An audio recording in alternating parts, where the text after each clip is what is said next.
بسم الله الرحمن الرحيم. السلام عليكم ورحمة الله وبركاته.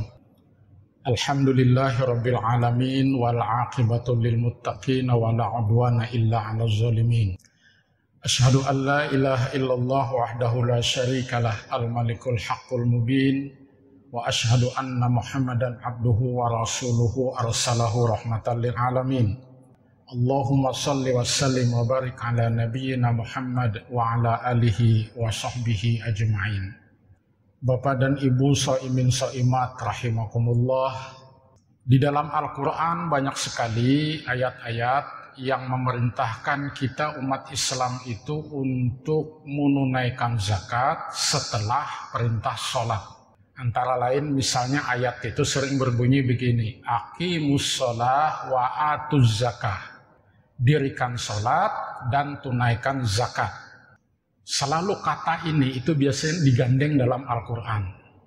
Dan dua perintah ini juga terdapat di dalam hadis Rasulullah SAW yang kemudian dua hal ini menjadi dua di antara 5 rukun Islam.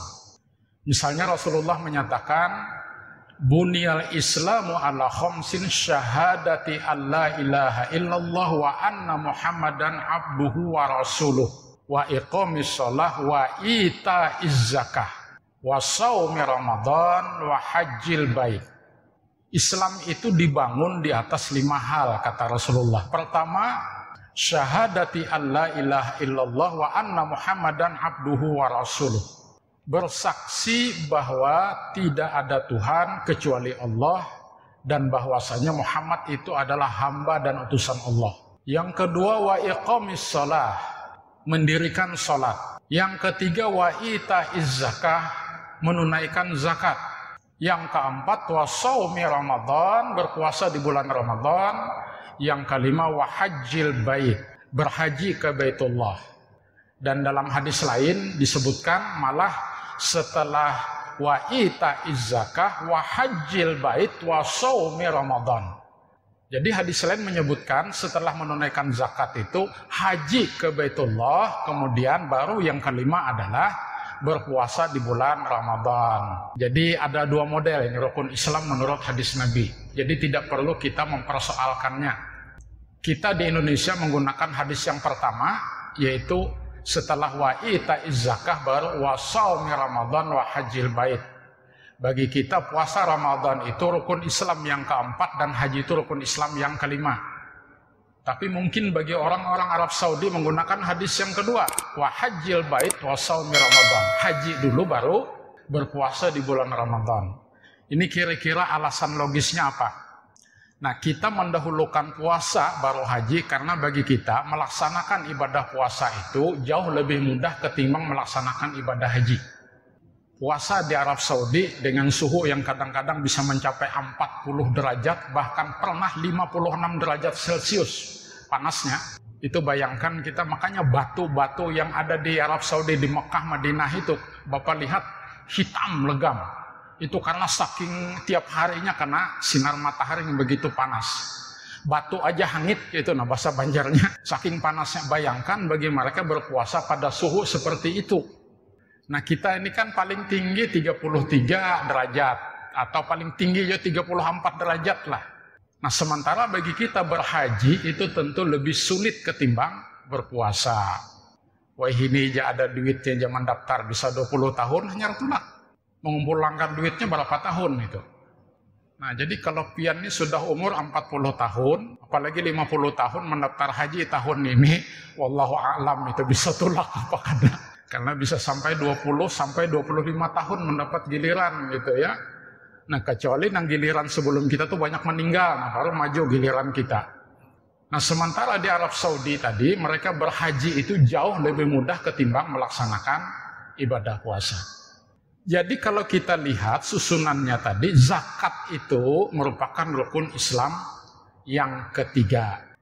Zakat itu artinya bisa diartikan berkah atau bertambah, bisa pula diartikan suci. Nah makanya perintah mengeluarkan zakat itu selain ayat yang saya bacakan tadi, Itu juga terdapat pada surah At-Taubah ayat 103. Khudz min amwalihim shadaqatan tutahhiruhum wa tuzakkihim biha wa shalli alaihim. Jadi kata Allah, khudz min amwalihim shadaqatan tutahhiruhum wa tuzakkihim biha. Khudz itu kalau dalam bahasa Arab itu katanya itu disebut dengan fi'il amar. Kata kerja perintah keras. Khudz, pungutlah zakat itu dari harta-harta mereka. Khudz min amwalihim. Pungut dari harta mereka itu shadaqatan. Zakat tuh kadang-kadang bisa pula di dalam Al-Quran disebut sedekah. Atau pula kadang bisa disebut infak. Nah ini sebenarnya zakat, infak, sedekah itu maknanya sama saja.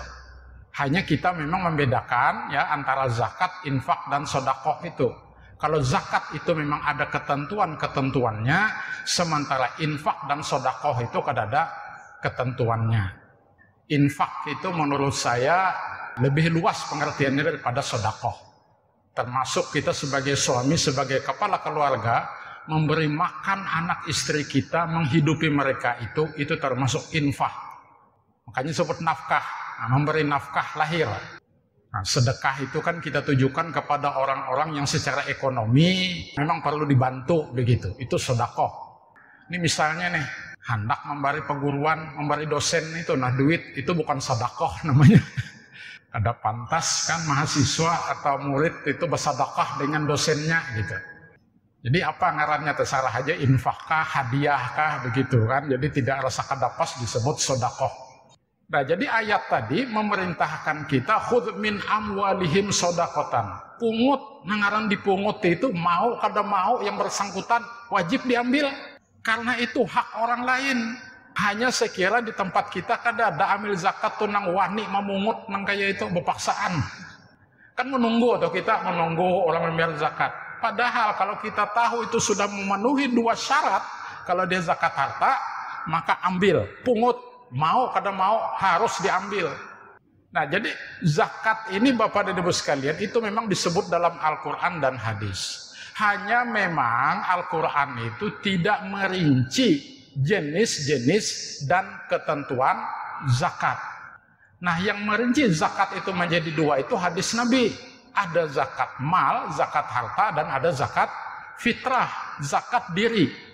Bagaimana ketentuan zakat mal itu? Apa jenis-jenis harta yang wajib dizakati? Itu Al-Quran juga tidak merinci secara tegas. Hadis Nabilah yang merinci. Zakat harta itu ada zakat duit, ada zakat emas, ada zakat hewan ternak, ada zakat perniagaan atau perdagangan, ada zakat pertanian, ada zakat rikas, barang temuan, harta karun. Karena itu bagi kita, hadis itu salah satu fungsinya adalah dalam rangka memberikan penjelasan terhadap ayat-ayat Al-Quran yang masih bersifat mujmal atau umum. Saya teringat di Facebook atau di TikTok itulah kebetulan terlihat Ade Armando. Mungkin kira kalau sebut nama ini kan pasti tahu ini. Yang habis babak belur kemarin dihajar massa ketika demo itu kan di Jakarta. Dia seorang muslim, Ade Armando, ini dosen Universitas Indonesia. Jadi kata Ade Armando, di dalam Al-Quran itu sholat tuh hanya ada 3 saja, bukan 5 seperti yang kita lakukan sekarang ini. Betul dia katakan itu, tapi tidak berarti lantas sholat yang kita diwajibkan kepada kita itu cuma hanya ada 3. Karena hadis Nabi itu menjelaskan bahwa sholat itu ada 5 macam.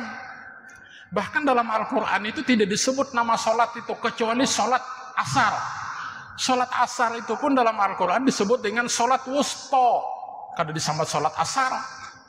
Nah yang menyebut ada subuh, zuhur, asar, maghrib, isya itu hadis Nabi. Hanya Al-Quran yang mungkin dimaksud oleh Ade Armando itu yang 3 itulah waktu sholat. Waktu sholat itu memang dalam Al-Quran itu ada 3.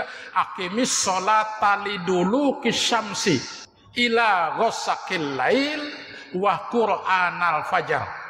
Dirikan sholat kata Al-Quran, aqimis sholat liduluki syamsi. Pada saat matahari itu sudah tergelincir. Tergelincir itu artinya sudah melewati pertengahan. Lewat separuh jalan sudah gitu. Jadi kalau matahari pas ada di atas kepala kita, itu belum tergelincir lagi. Tapi kalau sedikit ada bayangan kita di sebelah timur, maka itu artinya matahari sudah tergelincir. Ila ghosakil lail. Kemudian lagi waktu malam. Yang ketiga wa Qur'anal fajr. Salat subuh. Tetapi hadis Nabi kemudian liduluki syamsi itu dipecah Rasulullah menjadi dua, yaitu zuhur dan asar. Ghosakil lail, maghrib dan isya. Subuh sendiri itu.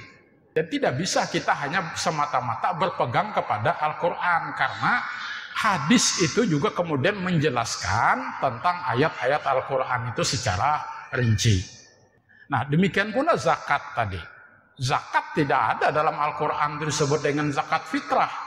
Jadi yang membagi dua tadi itu hadis Rasulullah, zakat mal dan zakat fitrah. Zakat mal pun macam-macam lagi jenisnya. Nah, zakat mal itu wajib dikeluarkan oleh setiap muslim apabila telah memenuhi dua syarat, yaitu sampai nisabnya dan sampai haul. Sampai nisab itu artinya takaran harta yang kita miliki itu sudah sampai ukuran minimalnya.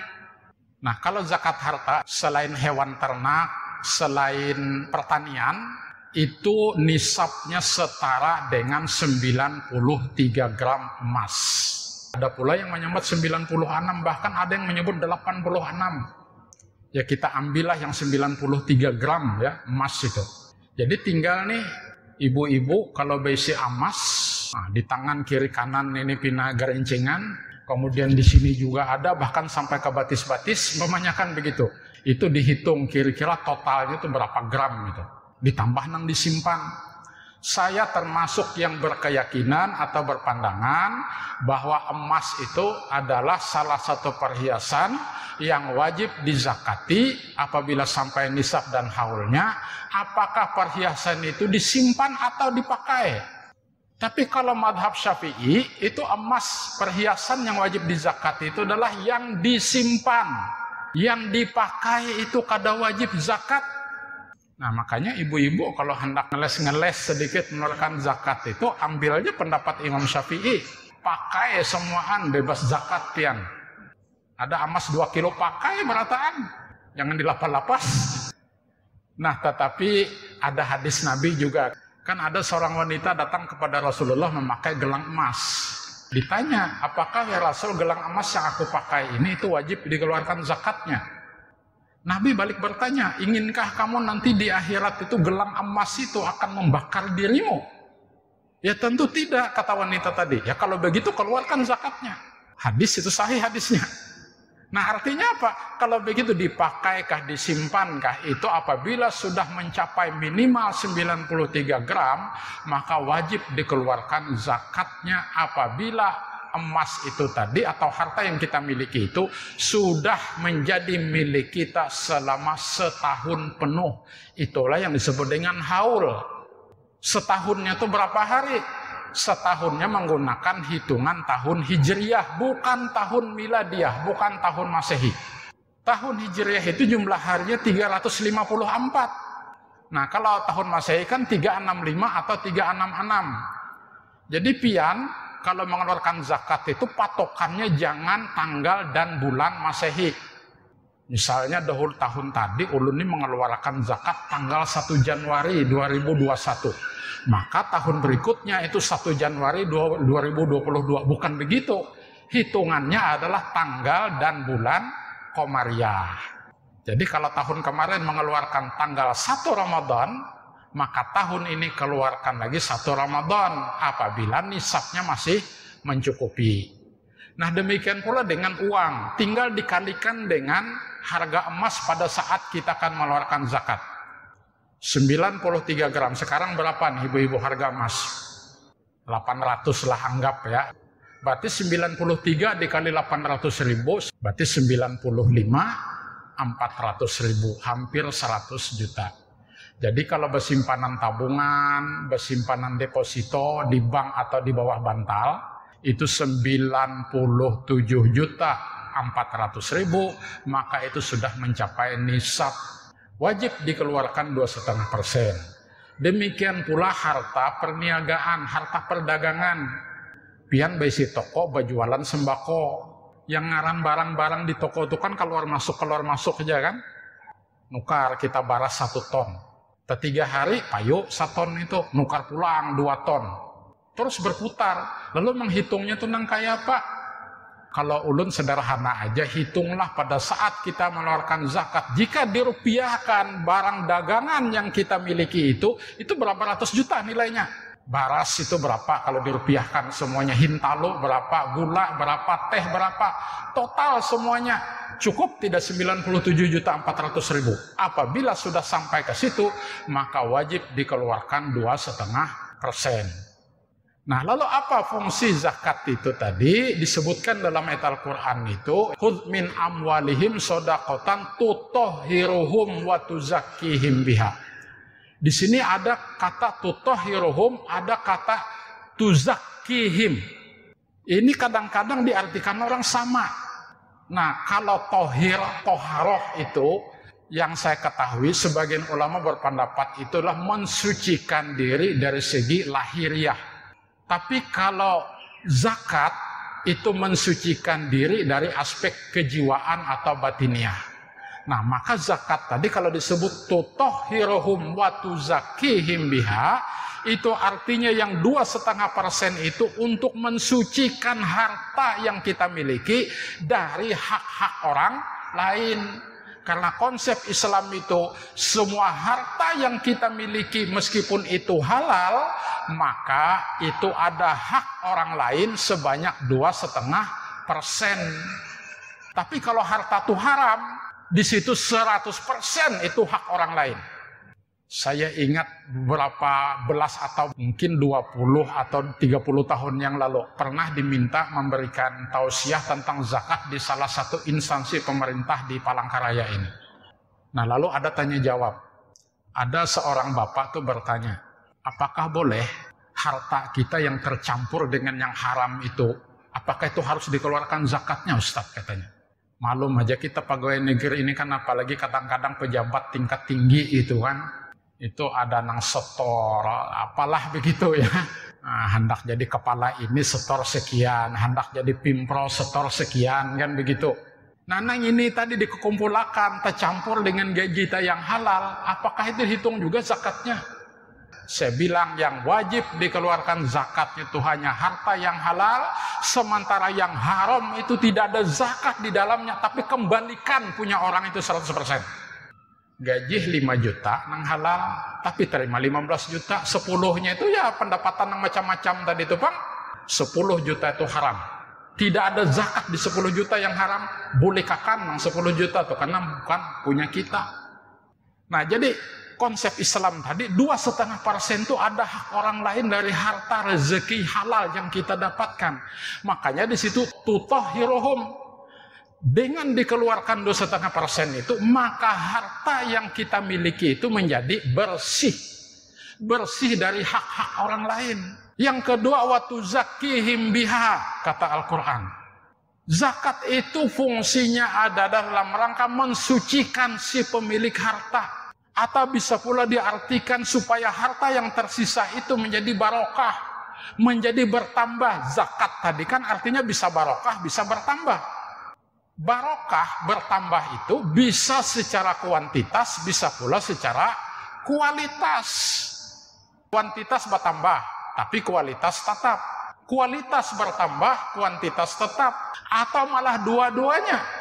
Kuantitasnya bertambah, kualitasnya juga bertambah. Sekira banyak pengalaman lah kita-kita. Termasuk saya ingat Ustadz Zuhri dulu ketika kita sama-sama umrah kan.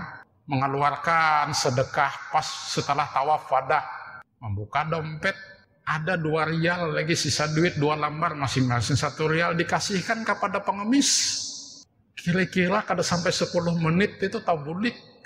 Ada seorang ibu dalam lift ketika mau naik ke hotel itu mengeluarkan dompet mengambil duit 2 lembar, dibarinya juga dengan Ustadz Zuhri 2 lembar, 1 lembarnya itu 100 rial. Keluar 2 rial, kembalinya 200 rial. Itu Namanya tadi zakat dalam pengertian barokah bertambah dari segi kuantitas. Nah, dari segi kualitas, barokah itu kan artinya memiliki multifungsi. Duit 50.000, tapi bisa kita untuk membeli macam-macam, cukup. Ada orang besi duit 500.000, kada cukup, berarti kada barokah. Nah, makanya saya ingat ya, waktu saya dulu masih kecil-kecil, saya ini 9 bersaudara. Supaya barokah makanan itu tadi apa? Maka makan tuh harus berjamaah. Beda dengan kita sekarang. Siapa nang lapar makan berdahulu. Dulu kada boleh nang kayak itu. Coba bayangkan, telur itik itu Bapak Ibu sekalian, 1 biji telur itik itu direbus oleh ibu saya, lalu diolah masak habang, itu dibelah menjadi 4 bagian. Jadi 1 orang anak itu kada boleh mengambil lebih dari 1/4 itu. Dan itu diandak ke piring masing-masing. Hendak bertambah 3 kali, kapoknya 1/4 hintalo tupang lauknya. Jadi hendak irit itu igot sesedikit diandak lagi gitu. Bayangkan kalau makan tuh masing-masing, si A makan duluan, menyusul si B, menyusul si C. Kada cukup hintalo itu biar 10 biji. Nah, jadi ini artinya saya sudah menyampaikan tentang bagaimana hikmah zakat itu. Jadi Bapak dan Ibu, ya, kalau memang sudah sampai tadi nisab dan haulnya, tidak ada alasan bagi kita untuk tidak mengeluarkan zakat itu. Termasuk bagi kita-kita yang pegawai negeri atau yang bukan pegawai negeri, tapi profesi kita tuh menghasilkan duit. Saya tuh sering menyampaikan dalam beberapa kesempatan, coba kita yang pegawai negeri ini, kada usah gana-gana gaji itu 5 juta aja per bulan. Setahun berapa itu? Berarti 60 juta lah. Nah, kalau kita mau kur amas tadi berarti kada sampai lagi. Tapi kalau misalnya gaji kita itu 10 juta per bulan, berarti setahunnya menjadi 120 juta. Maka itu sudah melampaui nisab. Wajib dikeluarkan zakatnya. Makanya lalu bagi kita ini, saya termasuk yang berkeyakinan, meskipun tidak ada dalam Al-Quran dan hadis, maka bagi mereka yang berpenghasilan tetap dengan profesi yang dimiliki itu berlaku zakat profesi namanya. Karena petani aja tuh, kalau di Kalimantan ini kan menanam padi itu kan setahun sekali. Yang bukan sawah, tanah tegalan. Itu begitu panen, keluar zakatnya 5 atau 10%. Karena itu tanah tegalan itu 10% zakatnya. Karena kita tidak mengairinya. Setahun mahadang coba. Jadi kalau sampai 600 sok, ya kalau tidak salah itu penghasilan banih tadi, itu wajib dikeluarkan 10% setahun mahadang. Itu kan dipotong biaya makan selama menunggu panen itu. Nah, sementara kita pegawai negeri tiap bulan terima duit. Belum lagi honor itu ini dan sebagainya. Dokter apalagi, mohon maaf. Dokter spesialis itu kalau dia praktek, itu coba pian lihat di Jalan Tambun Bunga ini. Menjelang maghrib tuh bersusun, sudah mobil-mobil di situ, orang bawa obat penyakit dalam. Kalau 1 orang 1 juta nang bawa obat malam itu, coba bayangkan, ada 20 orang saja. Kada 20 juta lah. Sebulan kada usah 30 hari, kali 20 malam saja dia praktek. 400 juta, potong sewa wadah, potong biaya obat, potong biaya pegawai, potong biaya listrik, anggaplah sisanya separuh, 200 juta penghasilan sidin sebulan. Apakah ada wajib zakat profesi itu? Sementara petani yang menunggu setahun, itu wajib zakat profesi. Nah, oleh karena itu mengeluarkan zakat ini jangan terlalu kita mengkalkulasi. Ibu-ibu misalnya, besi emas 100 gram, dikeluarkan 2,5%, berarti 2,5 gram kan? Sisa 97,5. Tahun kena keluar pulang 2, sekian gram. Akhirnya berkurang sampai di bawah nisab. Namun itu berkurang, Ustaz amas sulun, memang hitung-hitungan kasarnya berkurang. Tapi ingat, pintu-pintu rezeki yang lain akan dibukakan oleh Allah Subhanahu wa Ta'ala. Termasuk pengalaman saya, tidak bermaksud sum'ah. Beberapa tahun yang lalu saya pernah diminta untuk memberikan tausiah di Pangkalan Bun. Lalu sudah nukar tiket, jadi tausiahnya itu habis sholat asar. Rencana saya besok pagi itu langsung pulang ke Palangkaraya. Sudah beli tiket bis. Lalu tiba-tiba ada seorang pemuda menemui saya, "Pian pabila bulik Pak?" Saya katakan besok pagi. Bisalah pian batahan, jangan pagi besok bulik tapi sore. Lah memangnya kenapa? Kebetulan kami di Kumai, warga Muhammadiyah ini akan mendirikan masjid Muhammadiyah. Nah, di situ ada peletakan batu pertama besok pukul 9. tolong pian yang meletakkan batu pertama membacakan doa sedikit tausiah. Oke, saya katakan, tolong diundur tiket saya itu menjadi sore besok, bukan pagi. Nah, begitu sudah selesai doa, meletakkan batu pertama dan sebagainya, lalu oleh panitia, kami buka pintu surga seluas-luasnya. Artinya apa?